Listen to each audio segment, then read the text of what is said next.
আসসালামু আলাইকুম। আমি তানজিল আহমেদ নিলয় রাশিয়ার রস্টভ থেকে বলছি। আমি বর্তমানে রস্টভ স্টেট মেডিকেল ইউনিভার্সিটিতে পড়াশোনা করছি। তো আজকে আপনাদের সাথে যে টপিকটা নিয়ে কথা বলবো সেটা হচ্ছে যে যারা আপনারা রাশিয়াতে মেডিকেল পড়তে আসতে যাচ্ছেন বা এমবিবিএস পড়তে আসতে যাচ্ছেন, সো কিভাবে আপনারা আপনাদের জন্য বেস্ট মেডিকেল ইউনিভার্সিটিটা সিলেক্ট করবেন বা কোন মেডিকেলটা ভালো হবে, কোন কোন বিষয়গুলো লক্ষ্য করতে হবে। তো এই বিষয়গুলো নিয়ে আজকে আলোচনা করবো যে কোন কোন বিষয়গুলো খেয়াল করে দেন আপনারা রাশিয়াতে মেডিকেল পড়তে আসবেন এবং মেডিকেলের জন্য কোন ইউনিভার্সিটি কিভাবে সিলেক্ট করবেন সেই বিষয়গুলো নিয়ে আজকে আপনাদের সাথে কথা বলবো। এখন যদি আপনাদের সাথে বলি যে মেডিকেল ইউনিভার্সিটি সিলেক্ট করার ক্ষেত্রে বা রাশিয়াতে আপনারা মেডিকেল পড়তে আসেন, ব্যাচেলর পড়তে আসেন বা মাস্টার্স পড়তে আসেন, সো কিভাবে সিলেক্ট করবেন? যদি মেডিকেল ইউনিভার্সিটির কথা বলি, যেহেতু আজকের ভিডিওটা হচ্ছে মেডিকেল ইউনিভার্সিটি নিয়ে বা এমবিবিএস যারা পড়তে আসবে তাদেরকে নিয়ে। সো ফার্স্টে কিন্তু আমরা যখন কোনো চিন্তা করি যে আমরা রাশিয়াতে মেডিকেল পড়বো, কোনো একটা ইউনিভার্সিটি সিলেক্ট করবো, আমরা প্রথমে কি করি? আমরা ফার্স্টে র্যাঙ্কিং দেখতে যাই যে কোন ইউনিভার্সিটির র্যাঙ্কিং কিরকম, ঠিক আছে? সেইটার উপর ডিপেন্ড করে আমরা কিন্তু চিন্তা ভাবনা করি যে আমরা সেখানে পড়তে যাব। বাট র্যাঙ্কিং এর উপর কিন্তু সবকিছু ডিপেন্ড করে না। ফার্স্টে আপনাকে চিন্তা করতে হবে, যখন আপনি এমবিবিএস পড়তে আসবেন, যেহেতু মেডিকেল সেক্টরে পড়বেন, সো আপনার বাজেটের বিষয়টা খেয়াল রাখতে হবে। সো ফার্স্টে আপনাকে চিন্তা করতে হবে যে আপনার বাজেট কিরকম, ঠিক আছে? সো বাজেটের দিক দিয়ে খেয়াল করে আগে আপনি বাজেট সিলেক্ট করবেন যে আপনার বাজেট কত। সেই অনুযায়ী বাজেট যখন আপনার হয়ে গেছে, তখন আপনি কি করবেন? বাজেটের উপর ডিপেন্ড করে এইবার আপনি সিলেক্ট করেন যে কোন কোন ইউনিভার্সিটিগুলো আপনার বাজেটের মধ্যে আছে। যখন আপনার বাজেটের মধ্যে ইউনিভার্সিটিগুলো সিলেক্ট হয়ে গেল, দেন আপনি সিলেক্ট করতে হবে আপনাকে ইউনিভার্সিটির র্যাঙ্কিং কিরকম বা কোয়ালিটি কিরকম, ঠিক আছে? র্যাঙ্কিং এর উপর সবকিছু ডিপেন্ড করবে না, কারণ এখানে অনেকগুলো ফ্যাক্টর ডিপেন্ড করে যেগুলো হয়তো আপনারা জানবেন না। বাট আমি সাজেস্ট করব যে র্যাঙ্কিং বিবেচনা না করে ইউনিভার্সিটির কোয়ালিটি কিরকম সেই দিকটা বিবেচনা করা। চাইলে আপনারা ইউটিউবের বিভিন্ন ভিডিও দেখতে পারেন যে সেই ইউনিভার্সিটিটা কিরকম, অথবা সেই ইউনিভার্সিটির স্টুডেন্টদের সাথে কথাবার্তা বলতে পারেন, ঠিক আছে? বা গুগলে বা ফেসবুকে অনেকভাবে রিসার্চ করে কিন্তু জানতে পারেন যে ইউনিভার্সিটির কোয়ালিটি কিরকম। তাহলে ফার্স্টে বললাম যে বাজেটের বিষয়, বাজেটের দিক দিয়ে খেয়াল রাখতে হবে। সেকেন্ড আপনার ইউনিভার্সিটির কোয়ালিটি কিরকম সেই দিক দিয়ে বিবেচনা করতে হবে। এবং থার্ড যেটা গুরুত্বপূর্ণ সেটা হচ্ছে যে সেই ইউনিভার্সিটিতে বাংলাদেশি স্টুডেন্ট কি পরিমাণ আছে, এটাও কিন্তু আপনাকে বিবেচনা করতে হবে। কারণ কি, দেখেন, আপনি এমন একটা ইউনিভার্সিটিতে গেলেন যেখানে যাওয়ার পরে দেখতে পারলেন যে সেই ইউনিভার্সিটিতে একমাত্র বাংলাদেশি আপনি। তো তখন কিন্তু আলটিমেটলি আসার পরে প্রবলেম ফেস করতে হবে এই কারণেই, কারণ একটা নতুন দেশে আসবেন, তো আপনি তো রাশিয়াতে আসার পর রাশিয়ার ভাষা পাবেন না। সো কোথায় কি করতে হবে, কোন অফিসিয়াল কাজ কোথায় কি করতে হবে, অথবা আশেপাশের দোকানপাট বা শপিং সবকিছু যদি বিবেচনা করি, যে চলাফেরা থেকে শুরু করে সবকিছু, তখন কিন্তু একটা প্রবলেম ফেস করতে হয়। বাট যখন একটা ইউনিভার্সিটি গেছেন, সেখানে অলরেডি বাংলাদেশি স্টুডেন্ট পড়াশোনা করতেছে, তারা কিন্তু আপনাকে অনেক হেল্প করবে, ঠিক আছে? বাইরের দেশে আসলে দেখবেন বাঙালি বাঙালিকে কিন্তু হেল্প করে। সো সেক্ষেত্রে কিন্তু তারা আপনাকে হেল্প করবে যে কোথায় কি কাজ করতে হবে না হবে, অফিসিয়াল কাজ বা আনঅফিসিয়াল বা ইউনিভার্সিটির কাজ, ঠিক আছে? সবকিছু কিন্তু হেল্প করবে। সো ফার্স্টে বললাম বাজেটের বিষয়, বাজেট খেয়াল রাখতে হবে। সেকেন্ড বললাম যে ইউনিভার্সিটির কোয়ালিটি কিরকম বা র্যাঙ্কিং কিরকম এই বিষয়টা। এবং থার্ড যদি বলি, থার্ড বাংলাদেশি স্টুডেন্ট কি পরিমাণ আছে সেই বিষয়টাও কিন্তু খেয়াল রাখতে হবে। আচ্ছা, এখন থার্ড পয়েন্ট গেল, এখন ফোর্থ পয়েন্ট যদি বলি, ওয়েদার কন্ডিশন খেয়াল করতে হবে। শুধুমাত্র ইউনিভার্সিটি দেখলাম যে ইউনিভার্সিটি র্যাঙ্কিং অনেক ভালো, ঠিক আছে, আমি ওখানে চলে যাই। বাট দেখা গেল ওই ইউনিভার্সিটিতে হয়তো সাইবেরিয়ান অঞ্চলে। তো সাইবেরিয়ান অঞ্চলে আপনারা কিন্তু সবাই জানেন যে সাইবেরিয়ান অঞ্চলে প্রচুর পরিমাণে ঠান্ডা পড়ে। সো ইউনিভার্সিটির, যেমন আমি যেগুলো বলছি দেখতে হবে, পাশাপাশি ওয়েদারও দেখতে হবে, বা কোন স্টেটে রাশিয়ার কোন অঞ্চলে সেইখানে সামারে ওয়েদার কিরকম হয়, উইন্টারে ওয়েদার কিরকম হয়, দুইটার দিকই কিন্তু খেয়াল রাখতে হবে। কারণ কোনো ইউনিভার্সিটি আপনি সিলেক্ট করলেন সেখানে প্রচন্ড ঠান্ডা, তাহলে কিন্তু সেখানে পড়াশোনা চলাফেরা সবকিছুই অনেকটা সমস্যাজনক হয়ে যাবে। যদিও রাশিয়ার ইউনিভার্সিটি গুলাতে, হোস্টেল গুলাতে হিটার থাকে, সমস্যা হয় না। বাট আপনাকে তো বাইরে বের হইতে হবে, তাই না? বাইরে তো চলাফেরা করতে হবে। সো ওয়েদারও কিন্তু একটা ফ্যাক্ট। আচ্ছা, বাজেটের বিষয়টা যদি বলি, ফার্স্টে যেহেতু আমি বাজেটের কথাটা বলছিলাম, তো রাশিয়াতে কিন্তু তিন টাইপের মেডিকেল ইউনিভার্সিটি আছে। একটা একদম, যেগুলো টপ ক্লাস মেডিকেল ইউনিভার্সিটি, সেই ইউনিভার্সিটি গুলোতে পড়ার জন্য আপনার বাজেট রাখতে হবে 80 লাখ, 1 কোটি, 1.5 কোটি এরকম টাকা কিন্তু আপনার 6 বছরে টোটালি খরচ পড়বে। আচ্ছা, এখন যদি মিডিয়াম রেঞ্জের বলি, ইউনিভার্সিটি যেগুলো আছে সেগুলোর মধ্যে পড়লে মোটামুটি 30 লাখ, 40 লাখ, 50 লাখ, 60 লাখ, ঠিক আছে, এরকমই কিন্তু খরচ পড়ে। আর যদি একদমই লো রেঞ্জের মেডিকেল ইউনিভার্সিটির কথা বলি, তাহলে কিন্তু দেখা যায় যে মোটামুটি 20 লাখ, 25 লাখ, 30 লাখ এর মধ্যেই কভার হয়ে যায়। হ্যাঁ, বাট হ্যাঁ, যখন ইউনিভার্সিটি সিলেক্ট করবেন সেক্ষেত্রে অবশ্যই ধরেই কথার কথা আপনার বাজেট হচ্ছে 40 লাখ, ঠিক আছে?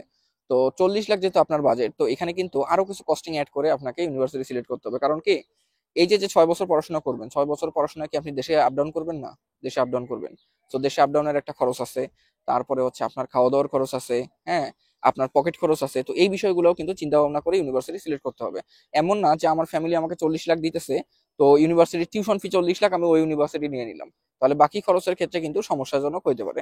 বাট হ্যাঁ, এখানে যারা রাশিয়াতে পড়াশোনা করে দেখা যায় যে ম্যাক্সিমাম স্টুডেন্টরাই তাদের যে পকেট খরচ বা খাওয়া দাওয়ার খরচ, ঠিক আছে, বা এয়ার টিকিট, এই যে কস্টিং গুলো আছে এগুলা দেখা যায় যে ম্যাক্সিমাম স্টুডেন্টরা কিন্তু তাদের ফ্যামিলি থেকে নেয় না।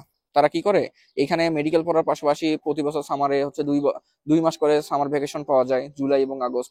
তো তারা ওই সামার ভ্যাকেশনটায় টুকটাক জব করে এই কারণে যে শুধু যে ইনকাম করতে হবে বিষয়টা এমন না। জব করলে যেমন ইনকাম হচ্ছে, পাশাপাশি রাশিয়ান ভাষা দ্রুত শেখা যায়, অনেক জব এক্সপিরিয়েন্স হয়, ঠিক আছে। তো এই এক্সপিরিয়েন্সটা নেওয়ার জন্যও কিন্তু অনেকে কাজ করে। বাট হ্যাঁ, সত্য বলতে বাংলাদেশি যারা আছে তারা কিন্তু মূলত হচ্ছে কাজ করে হচ্ছে যে যদি ইনকাম করা যায়। বাট এখানে ওইটা ফ্যাক্ট না। এখানে অনেক কিছু কিন্তু শেখাও যায়, ইনকাম মানে ইনকাম জাস্ট না, শেখাও যায় কিন্তু জব করলে।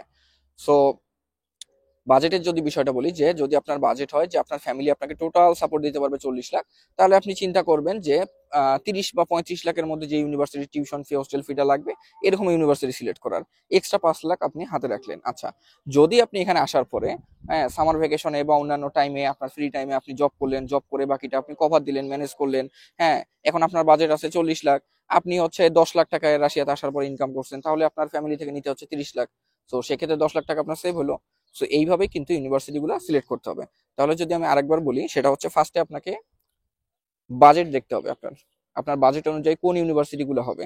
সেকেন্ড হচ্ছে সেই ইউনিভার্সিটির এডুকেশন কোয়ালিটি কিরকম, হ্যাঁ, এবং হচ্ছে র্যাঙ্কিংটাও কিরকম সেটাও আপনি দেখলেন। আচ্ছা, থার্ড কি, থার্ড হচ্ছে বাংলাদেশি স্টুডেন্ট ওই ইউনিভার্সিটিতে কিরকম আছে, বা আদার ইন্টারন্যাশনাল স্টুডেন্টরা কিরকম আছে, কোন কোন কান্ট্রির স্টুডেন্টরা আছে, এই বিষয়ে ইনফরমেশন নিতে হবে। অ্যান্ড ফোর্থ হচ্ছে ওয়েদার কন্ডিশন কিরকম, সেই স্টেটের ওয়েদার কিরকম, ঠিক আছে। তো এই বিষয়গুলো কিন্তু খেয়াল রাখতে হবে। তবে একটা কথা হচ্ছে যে আমি তো অনেক বললাম যে এইভাবে এইভাবে ইউনিভার্সিটি সিলেক্ট করতে হবে, বাট অনেক ক্ষেত্রে দেখা যায় কি যে অনেকে আমার বলবা যে ভাই তুমি তো বললা এইভাবে এইভাবে ইউনিভার্সিটি সিলেক্ট করবো, বাট আমি তো আছি বাংলাদেশে, বাট আমি জানবো কিভাবে যে হচ্ছে রাশিয়ার কোন ইউনিভার্সিটিটা ভালো হবে বা কি হবে না হবে এই বিষয়গুলা। তো দেখো, তোমরা ইউটিউবে রিসার্চ করো, ইউটিউবে রিসার্চ করে কিন্তু অনেক ইউনিভার্সিটি দেখতে পারো, ঠিক আছে। তোমরা যদি এমবিবিএস ইন রাশিয়া বাংলা, ঠিক আছে, বা বাংলাদেশ লিখে সার্চ দাও, অনেক ভিডিও আসবে, ভিডিও দেখে জানতে পারবা যে ইউনিভার্সিটি। প্লাস কিন্তু তোমরা যাচাই করার জন্য তোমরা বাংলাদেশি স্টুডেন্টদেরকে নক দিতে পারো, ঠিক আছে, বা এটা আপনাদের ইউনিভার্সিটি কিরকম।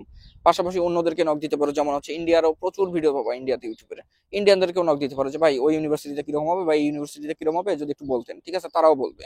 আবার হচ্ছে বিভিন্ন কনসালটেন্সি আছে, এজেন্সি আছে, যাদেরকে তোমরা আক্স করতে পারো যে ওই ইউনিভার্সিটি এই ইউনিভার্সিটি কিরকম হবে। বাট হ্যাঁ, অবশ্যই যে যেটাই বলুক, তোমাকে কিন্তু তোমার হচ্ছে নিজের বিবেক বুদ্ধি দিয়ে ইউনিভার্সিটি সিলেক্ট করতে হবে যে কোন ইউনিভার্সিটিটা তোমার জন্য ভালো হবে। এখন তুমি কোন একটা এজেন্সির কাছে গেছো, ঠিক আছে, এজেন্সি তোমাকে বললে এই ইউনিভার্সিটি তোমার জন্য ভালো হবে বা এই ইউনিভার্সিটি ভালো হবে, তুমি এটাতে যাও, ঠিক আছে। বাট তুমি ওইখানে যে চলে গেলা টুস করে, এটা কিন্তু না। তোমাকে তোমার যে আমি যেই বিষয়গুলো বলছি, 4টা ফ্যাক্টরের কথা বলছি, এই 4টা ফ্যাক্টর অবশ্যই মাথায় রাখতে হবে। সেই অনুযায়ী চিন্তা ভাবনা করে দেখতে হবে যে এই ইউনিভার্সিটিটা তোমার জন্য সুইটেবল কিনা। যদি সুইটেবল হয় তাহলে ওকে, যদি না হয় তাহলে অন্য ইউনিভার্সিটি তোমাকে দেখতে হবে, ঠিক আছে। তো এটাই আর কি বলা ছিল যে আমাকে অনেকে কোশ্চেন করে যে ভাই আমি হচ্ছে ইউনিভার্সিটি সিলেক্ট করতে পারছি না, কোন ইউনিভার্সিটি আমার জন্য ভালো হবে, আমার বাজেট দেখা গেছে এত টাকা, হ্যাঁ, বা হচ্ছে আমি চাচ্ছি যে রাশিয়াতে এমন ইউনিভার্সিটি যাতে যেখানে অলরেডি বাংলাদেশি আছে, স্টুডেন্ট আছে, পড়াশোনা করতেছে।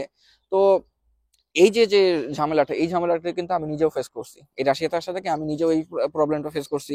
এবং আমি যে শুধু না, প্রত্যেকটা স্টুডেন্ট কিন্তু আসার সময় এই ঝামেলাটা ফেস করে। হ্যাঁ, যাদের হয়তো দেখা যায় যে আত্মীয় স্বজন অলরেডি রাশিয়াতে পড়তেছে, হ্যাঁ, বন্ধু বান্ধব পড়তেছে, তারা কিন্তু অনেক সহজে এই প্রবলেমটা ফেস করতে পারে না, তারা কিন্তু অনেক সহজে এটা পার করে ফেলে। বাট যাদের দেখা গেছে রাশিয়াতে আত্মীয় স্বজন, বন্ধু বান্ধব, ফ্রেন্ড সার্কেল কোনো কিছুই নেই, তারা কিন্তু এই সমস্যাটাই বেশি পড়ে। সো এই জন্যই আপনাদেরকে যেটা বললাম যে এই 4টা ফ্যাক্টরের কথা বললাম, এই 4টা ফ্যাক্টর অবশ্যই মাথায় রাখবেন। আর যদি যারা আছো তোমরা যদি রাশিয়াতে আসার ক্ষেত্রে তোমাদের যদি মনে হয় যে তোমরা ইউনিভার্সিটি সিলেক্ট করতে পারছো না, তোমাদের বাজেট এরকম, রেজাল্ট এরকম, ঠিক আছে, তোমাদের যদি হচ্ছে সাজেশন লাগে, তাহলে আমাকে আমার ইউটিউব চ্যানেলের হোয়াটসঅ্যাপ নাম্বার দেওয়া আছে, তো হোয়াটসঅ্যাপ নাম্বারে চাইলে নক দিতে পারো, অথবা আমার ইউটিউবের হচ্ছে কমেন্টও করতে পারো, ঠিক আছে, করে জিজ্ঞাসা করতে পারো। আমি চেষ্টা করব তোমাদেরকে তোমাদের হচ্ছে বেস্ট যেটা যে ইউনিভার্সিটি হবে, যে মেডিকেল ইউনিভার্সিটি তোমাদের জন্য বেস্ট হবে, সেটাই তোমাদেরকে সাজেস্ট করার। তবে অবশ্যই আমাকে তোমরা নক করলে তোমরা অবশ্যই, অনেকে কি করো, অনেকে হ্যালো হাই, হ্যাঁ, এরকম করে কিন্তু আমাকে খালি মেসেজ দাও না, এভাবে না। তোমরা যদি মনে করো যে তোমাদের একটা ইউনিভার্সিটি দরকার, ঠিক আছে, কোনটা ভালো হবে, তাহলে আমাকে লিখে দেবা যে ভাই আমার হচ্ছে বাজেট এত, ঠিক আছে, আমার এসএসসি এবং ইন্টারের রেজাল্ট এরকম, এবং হচ্ছে আমি চাচ্ছি যে এমন ইউনিভার্সিটি যাওয়ার জন্য যেখানে বাংলাদেশি স্টুডেন্ট আছে, হ্যাঁ, বা বাংলাদেশি স্টুডেন্ট নেই এমন ইউনিভার্সিটিতে যাওয়ার জন্য, ঠিক আছে, বা আমার হচ্ছে এরকম হচ্ছে অ্যালার্জি জনিত সর্দি জনিত সমস্যা আছে, বা আমি হচ্ছে সামারের এলাকাতে যাইতে পারবো না, বা আমি হচ্ছে উইন্টারের বেশি যেখানে সেখানে যাইতে পারবো না। তো এই বিষয়গুলো লিখে যখন আমাকে একটা সামারি পাঠাই দিবা, তখন কিন্তু আমি তোমাদেরকে চট করে বলে দিতে পারবো যে তোমার জন্য কোন ইউনিভার্সিটি সাজেস্ট করতে পারি। যে তোমাকে 4-5টা ইউনিভার্সিটি দিয়ে দিলাম, যে ঠিক আছে এর মধ্যে তুমি একটা সাজেস্ট মানে চুজ করতে পারো। তো আশা করি আজকের ভিডিওটা তোমাদের জন্য হেল্পফুল হয়েছে, এন্ড ভিডিওটা দেখার জন্য সবাইকে ধন্যবাদ।